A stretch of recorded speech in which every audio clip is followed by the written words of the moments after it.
came totally new into it. She watched the first season and the second season this summer, so she's a lost newbie, and we have the same experience of just being able to enjoy it one episode after the other. So enjoy the program. It's great to rip it apart and find little nuances and find little continuity errors, but if you delve in too much, you kind of rip the sheen off of it, and there's no fun.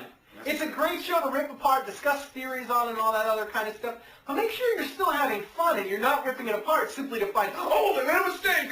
Uh-oh, they did this, they did that. Oh, the show's over. It's jumped the shark. The end. Because I've heard a lot of people are kind of upset or they wish the show was more.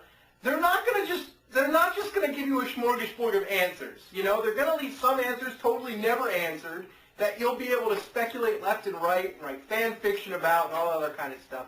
But they're also, let's face it, they're gonna give us a great story, something that we can go on with and we can enjoy. And I just, as diehard Lost fans, don't give up hope.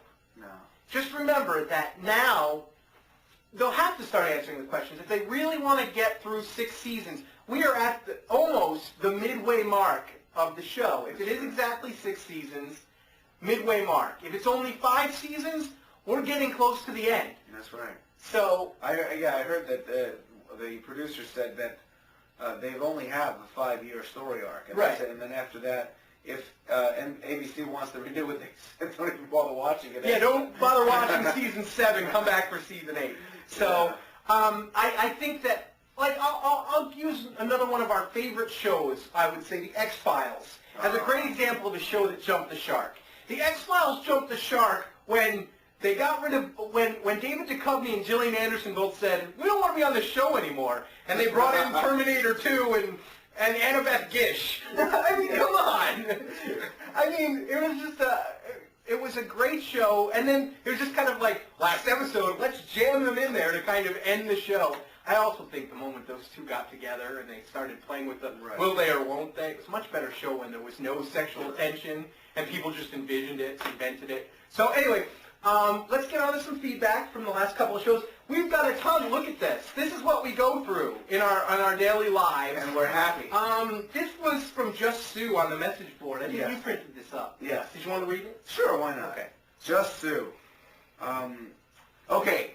So maybe I'm slow, but I just realized today that we saw in Echo's final episode has cast a new light on what we've seen in other episodes.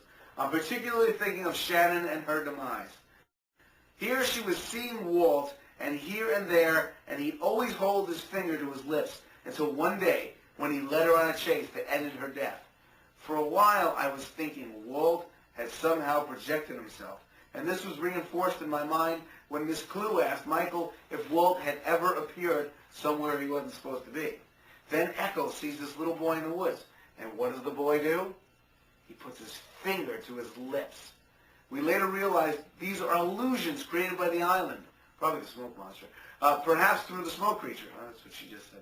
Okay, so now I'm realizing it was never Walt at all. It was the island fooling Shannon to lure her to her death.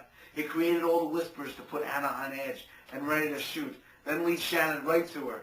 So I guess Boone wasn't the only sacrifice the island demanded, and according to Echo, it's still not satisfied. It also used a similar trick to lure Jack to find a water source for the group back in Season 1. So it's not always trying to kill them, but it's always manipulating them like pieces on a chessboard. Here I had the thought that the creature was MIA for most of Season 2, but it was there all the time. The horse and the boar were both tricks to force Kate and Sawyer to confront their past. In their case, the Shannons had allowed more than one person to see its vision, but it seems to prefer to get them alone. Hence the fingers to the lips and the smoke cloud fleeing when Locke approached Echo. If Locke continues to trust the island and go where its visions lead him, what kind of trouble might he be walking into? That beautiful light he saw in the beginning could just be a trick. It used to win his trust. It worked, too. Locke was totally ready to let it drag him into that hole if Jack hadn't interfered. Maybe that's why he prefers to get them alone now. Given Miss Clue's question, I wonder how much the others really know about this entity. Did they realize it wasn't really Walt appearing where he wasn't supposed to be? Thank you, Justin. All right, this next one came from a pal of ours, Nicolicious, who's on my MySpace page. Good old Nick. Good old Nick. He actually wrote a whole bunch of comments to me that are on my MySpace page, and myspace.com/David A. Dean, and last name is spelled D-E-I-N. But anyway, he wrote these concerning episode 4. He wrote, the X-rays. They were of a man about 40. Ben would be too obvious. Sure, it could have been one of the others, but what about Sawyer?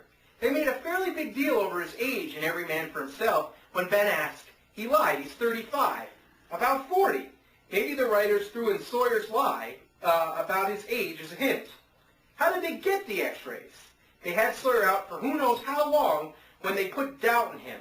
Maybe for whatever purpose they may have had, they took those X-rays and by chance found the tumor. This is the thing I actually wanted to talk about. Was I know we've gotten past the point of who the X-rays are, but let's for a minute step back and think, what if it's not Ben's X-rays? And what if it was Sawyer's X-rays? I'd had that idea in my head at the time, so that's the only reason I'm reading it. And Nick, I feel bad, Nicolicious, that I didn't read any of your comments. And I know this is pretty much all old stuff, but still good stuff. Yeah, still good stuff. She also he's got a couple theories down here.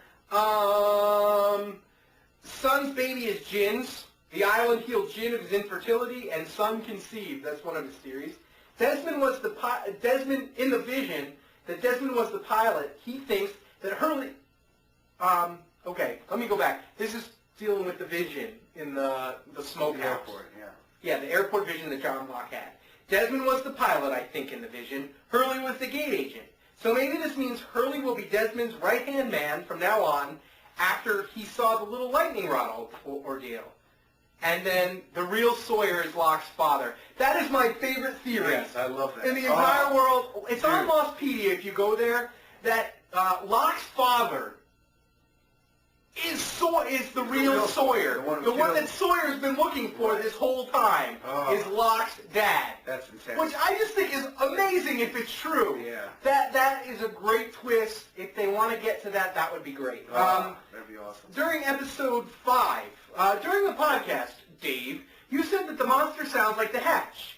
If you watch the commentaries on the special features of a certain episode, I can't remember which one at the moment, David Lindelof or Jack Bender on one of them told the story of how they got the monster sound.